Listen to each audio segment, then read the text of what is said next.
Et oui, bonjour Claude et bonjour à tous.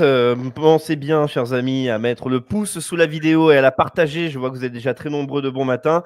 Ça fait très plaisir d'être de retour. Bon, je suis de retour un peu malade. Je ferai de mon mieux pour tenir. Si mes yeux pleurent, ce n'est pas parce que je suis triste, c'est parce que mon corps lutte contre le mal.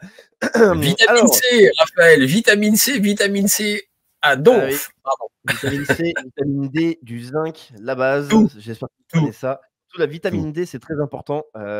Oui, Surtout la période sanitaire nous l'a montré sur de nombreux territoires, comme en Angleterre ou même au Salvador, où ils avaient fait des kits pour les personnes âgées. Ils se sont rendus compte que eh bien, le taux de transmission et aussi de personnes infectées avait drastiquement réduit avec un taux absolument colossal. Donc voilà, pensez-y. En tout cas, moi je fais de mon mieux. Alors Claude, évidemment, on se fera, comme l'a dit Nicolas, un plaisir eh bien, de pouvoir t'inviter pour présenter complètement l'ouvrage, même avec Jean-Louis Zambert, pourquoi pas, ça pourrait se faire aussi sur un de mes formats du dimanche. Là, j'aimerais qu'on puisse quand même parler de l'actualité, une actualité riche, comme l'a montré Nicolas lors de sa revue de presse. Eh bien, on a quand même un Donald Trump qui s'impose partout et un Donald Trump qui vise les intérêts des États-Unis uniquement, et on voit un rouleau oui. compresseur qui n'a pas de temps à perdre. On ressent bien le fait qu'il souhaite appliquer sa politique, à la fois respecter ses promesses, mais aussi on peut peut-être ressentir un sentiment d'urgence parce que eh bien, c'est un mandat de 4 ans. Les midterms, au bout de 2 ans, peuvent peut-être amener une déstabilisation sur son programme, ce qui est souvent ce qui arrive dans la politique américaine. Donc, déjà peut-être un premier commentaire sur tous les nombreux décrets, les fameux executive orders que Donald Trump a pu signer. On sait que, il y en a beaucoup qui ont fait, énormément parler sur les réseaux et aussi couler beaucoup d'encre parce que ça inquiète fortement, la presse. Alors ce qui a fait, plaisir, je pense, à de nombreuses personnes à travers le monde, c'est la déclassification, et bien des dossiers autour de, JFK, donc John Fitzgerald Kennedy, ainsi que son frère Bob Kennedy et Martin Luther King. Peut-être un petit commentaire sur cette grande déclassification, même si je sais que dans le giron français, là, il y a quand même un petit côté cocorico. De nombreuses personnes ont très bien travaillé sur ces sujets. Est-ce qu'il peut se passer une sorte de révélation à une échelle véritablement majeure, publique, sur ces sujets qui sont quand même extrêmement importants pour comprendre la géopolitique mondiale? Raphaël, tout dépend un peu des documents déclassifiés. Et parce que ce qu'il faut comprendre dans un document déclassifié, c'est qu'effectivement, tout d'un coup, il est déclassifié, mais pour avoir quand même consulté des documents déclassifiés, il y a énormément de phrases qui sont biffées, c'est-à-dire noircies. Ce qui fait que documents déclassifiés, oui, mais de l'autre côté, il y a énormément de phrases qui sont noircies, ce qui fait qu'ils sont illisibles. Donc alors, en fait, c'est à la fois déclassifié et ça nous apprend quelque chose, quelques petites choses. Et puis de l'autre côté, c'est pas entièrement déclassifié puisqu'il y a des zones dont on ne connaîtra jamais l'existence, les faits plutôt. Donc, on est un peu entre les deux. Bon, ceci dit, c'est toujours intéressant de voir ce qui peut sortir effectivement de l'assassinat de JFK, par exemple, et de Martin Luther King, bien que ça commence à dater. Hein. C'est-à-dire que c'est ça qui est fou, c'est que les documents déclassifiés, on les a en général 50 ans plus tard, voire 60 ans plus tard et plus. Donc, ce qui fait qu'entre-temps, il s'est passé, comme on dit, beaucoup d'eau sous les ponts. Donc, à voir ce qui va sortir de ces documents. Alors après, concernant le Donald Trump, oui, il a signé, je crois, plus de 200 décrets lois, puisqu'en fait, c'est un peu des décrets lois. Donc, ce qui est quand même énorme, c'est vraiment, bon, on est vraiment dans la personnalité de Donald Trump. Ceci dit, tu l'as évoqué. C'est-à-dire que 4 ans de mandat, c'est extrêmement court. C'est tout le problème et le paradoxe d'ailleurs d'un président, qu'il soit d'ailleurs américain ou même d'un autre pays. Je vois chez nous 5 ans de mandat, c'est court. C'est-à-dire que pour qu'un président et une équipe puissent arriver à mettre tout en place en si peu de temps, c'est quasiment impossible. En réalité, il faudrait des mandats un peu plus longs.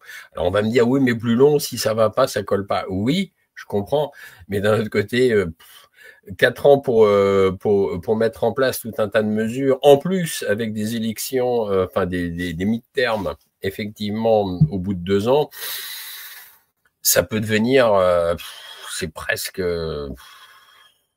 surréaliste d'arriver à tout mener. Bon, ceci dit, donc il a fait plus de 200 décrets-lois.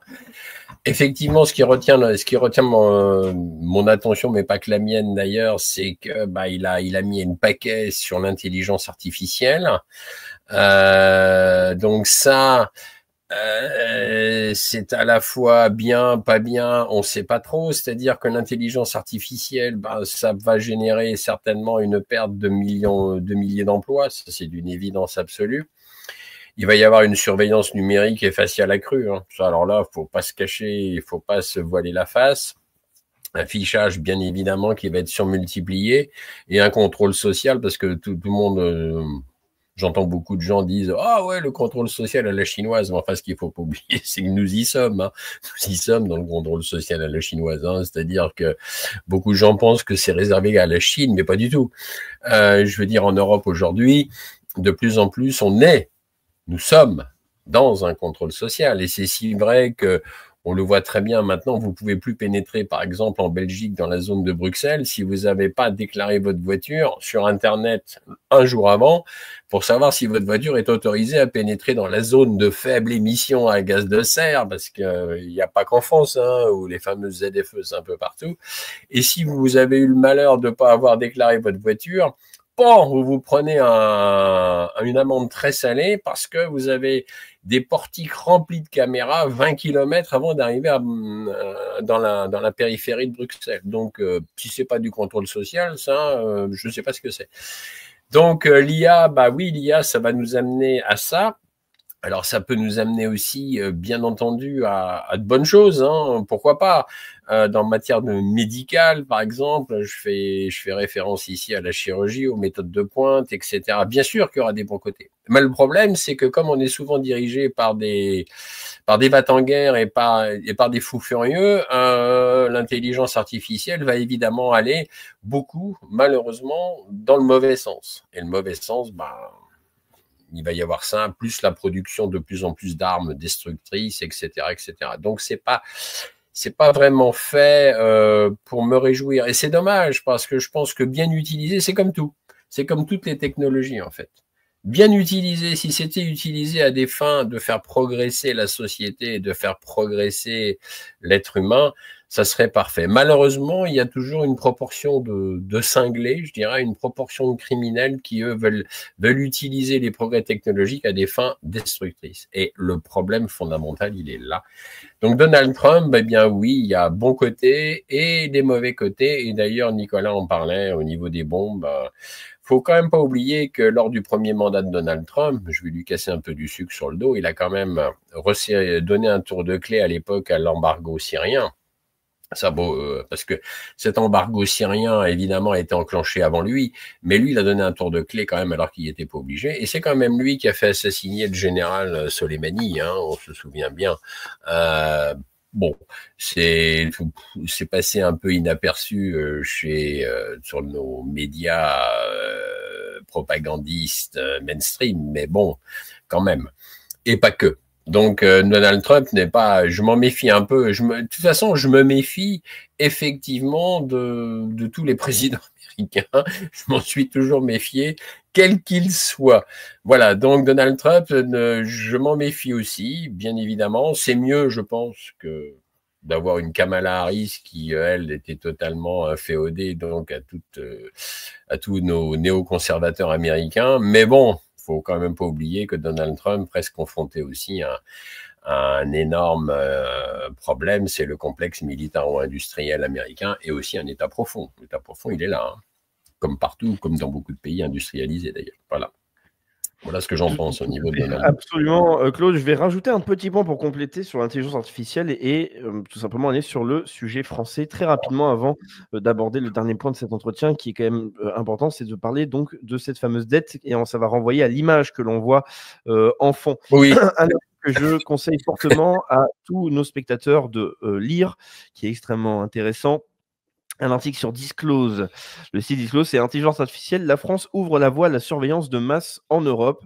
Oui. Donc, c'est un article intéressant pour voir la pression de la France sur le règlement européen et le fait de vouloir utiliser les technologies d'intelligence artificielle pour la surveillance et le contrôle. Et là où il y a un paragraphe très intéressant, hein, en tout cas un, un sous-chapitre, c'est ici que vous pouvez voir à l'écran, c'est l'appartenance religieuse et politique. Si un État estime que sa sécurité est en jeu, il peut jusqu'à rechercher une personne sur la base de la race. Alors ça, c'est intéressant hein, qu'ils écrivent comme ça parce que c'est issu de rapport.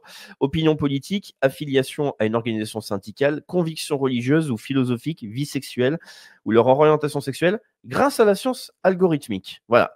Donc là, c'est le mot qui nous attend. Il faut savoir que c'est déjà puissant. C'est vrai qu'on on tourne souvent le regard vers la Chine quand on parle de crédit social ou de contrôle, mais la France eh bien, avance de manière plutôt correcte, malheureusement. Et il faut savoir aussi, c'est grâce à la technologie israélienne principalement qui nous fournit.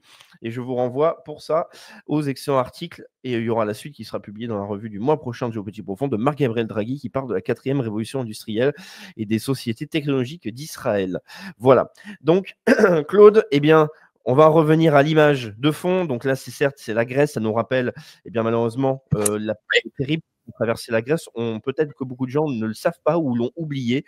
Et pour ça, je renvoie au travail de Pierre Jovanovic, qui a d'ailleurs fait aussi un documentaire pour eh bien, faire une synthèse de la situation qui a été vraiment terrible pour la population grecque. Et il semblerait, ça on en parle souvent, c'est-à-dire que la France pourrait se diriger vers un scénario à la grecque. Donc, Claude, cette image de fond, c'est pour confirmer ces phrases que l'on a pu entendre au fur et à mesure des années? Ben oui, disons que on en parle effectivement, on l'oublie. Hein, c'est un sujet qu'on oublie un peu parce que, bah, effectivement, on est happé par Donald Trump, par tout ce qui se passe aussi à l'international, mais ce qui se passe dans notre beau pays, malheureusement, continue à se passer et ça ne se solutionne pas parce qu'aujourd'hui, bon. La dette, c'est quoi? La dette française aujourd'hui, c'est plus de 3200 milliards d'euros donc en dette publique française. Et encore, sans compter, mais j'en ai déjà parlé, effectivement, sans compter les hors bilan bancaires. C'est-à-dire, ce qui est très pratique, c'est tous les engagements de l'État qui n'apparaissent pas dans le bilan. Mais en cas de défaillance, par exemple, des caisses de retraite militaires, fonctionnaires, etc., bah, l'État est engagé à payer. Et est engagé à payer à hauteur de 3800 milliards. Donc, quand vous additionnez 3200 milliards et 3800 milliards, nous en arrivons à quand même un montant de dette pharaonique en France de 7000 milliards. Donc ça commence à parler un peu. Puis alors j'ai un peu pioché grâce à quelqu'un, un de mes correspondants qui m'a envoyé quelques infos. J'ai dit ah oui tiens, ça c'est intéressant, j'avais pas vu ça comme ça. Alors figurez-vous que déjà qui détient la dette française? Parce que ça, j'avais un peu cherché. Donc, ce qu'il faut comprendre, c'est que notre dette est détenue par 55%, à hauteur de 55% par des acteurs étrangers. Principalement des fonds de pension. Des fonds de pension, je fais pas un dessin, hein, il y a BlackRock, Vanguard, etc., etc. Et des banques. La Banque Centrale Européenne, d'ailleurs, détient près d'un quart de notre dette. Donc déjà, on voit bien comment on est muselé. Notre dette aujourd'hui s'élève quand même à 112% du PIB. Ah oui, quand même. 112% du PIB. Augmentation du taux d'intérêt. Donc, on pourrait effectivement, et malheureusement, je ne veux pas jouer les oiseaux de mauvais augure, mais il faut quelquefois coller un peu avec une certaine réalité. C'est malheureux, mais et effectivement, on pourrait faire face à des difficultés similaires à celles de la Grèce. Hein. On l'a un peu oublié, mais c'était en 2010. Alors évidemment, c'était 14 ans déjà, mais quand même. Et alors, après, en piochant un peu plus, j'ai regardé un peu parce que j'ai été un peu plus loin. Et tout d'un coup, je suis tombé sur des articles, une série d'articles où je me suis aperçu que la France effaçait des dettes, comme ça, des dettes de pays. Alors, je dis, tiens, j'ai commencé à regarder un peu, à tirer le fil un peu, et c'est là que je me suis aperçu, alors je ne vais pas tous les citer, mais que la France a effacé la dette, par exemple, de Madagascar, à la hauteur de 375 millions d'euros. Ah, quand même. La France a effacé la dette de la République du Congo, 700 millions d'euros. La France a effacé la dette du Togo, 100 millions d'euros. La France a prêté Ça, c'est très intéressant aussi. 6 milliards d'euros aux constructeurs automobiles en 2009. Constructeurs automobiles, non, parce que soi-disant, les pauvres constructeurs automobiles étaient dans le trou. Ouais, 6 milliards quand même. Et non remboursés à ce jour. Alors, après, je me suis dit, mais comment ça marche? Qui autorise Parce qu'en fait, ces crédits, d'où ça sort? Eh ben, au niveau des encours de la France, donc dans des pays étrangers, on en est à 54 milliards 825 millions d'euros. Quand même, on a prêté donc c'est pas beaucoup. des créanciers. C'est énorme. Et qui décide de ça? Eh bien, figurez-vous, c'est le club de Paris. Alors au début, j'ai dit, mais qu'est-ce ce club de Paris? Je pensais à un club secret, discret. C'est presque ça d'ailleurs. C'est presque un club secret, discret, le club de Paris. Et je me suis dit, mais c'est qui? Et alors, le club de Paris se trouve à Bercy. Alors ça, c'est intéressant. Évidemment, c'est-à-dire que naturellement, plutôt, celui qui dirige tout ça, c'est le directeur du Trésor. Ah, bah oui, quand même. Et Jean-Claude Trichet, donc, qui était à l'époque, on se souvient bien, qui avait un poste aussi important à Bercy, avait écrit plutôt que le Club de Paris est une non-institution, mêlant le pragmatisme anglo-saxon à l'imagination latine. J'ai dit, ça c'est quand même intéressant. Donc ce Club de Paris, en fait, je pensais que c'était un club juste franco-français. Oui, c'est un club qui a été créé en 1956. Mais en fait, il y a à peu près 25 de mémoire, 25 à peu près 25 pays membres quand même, donc les pays les plus industrialisés de la planète et qui décident effectivement de prêter de l'argent à d'autres pays. Alors, vous avez deux types de créances. La créance APD, c'est-à-dire aide pour le développement. Et là, on en est quand même à plus de 40 milliards 335 millions d'euros de prêtés à des divers pays pour l'aide pour le développement. Là-dessus, bon, ma foi, si on peut aider en tant que pays, à l'époque un peu riche, parce qu'aujourd'hui, ça commence à être compliqué. Si on peut prêter des pays pour les aider à se développer, pourquoi pas? Après, moi, ce qui me pose plus de problèmes, déjà, c'est les détournements de fonds au milieu, par tout un tas de dictateurs, dictateurs dans le mauvais sens cette fois-ci, vraiment, en Afrique ou autres, qui ont quand même subtilisé de l'argent. Je fais référence ici, par exemple, à la dynastie Bongo au Gabon, où quand même Omar Bongo, à l'époque, s'était retrouvé avec une douzaine de résidences, des hôtels particuliers, des Lamborghini, enfin, etc., etc. Donc, je me demandais, pour un pays qui était quand même assez pas bien, je me demandais d'où venait l'argent. Mais bon, bref, je m'égare un peu. Après, il y a toutes les créances NAPD, c'est-à-dire non aide pour le développement. Alors là, on ne sait pas trop, mais il y a quand même 14 milliards 489 millions d'euros qui part dans des pays étrangers, mais pas pour l'aide au développement. Et là, on ne sait pas. On ne sait pas. On ne sait pas.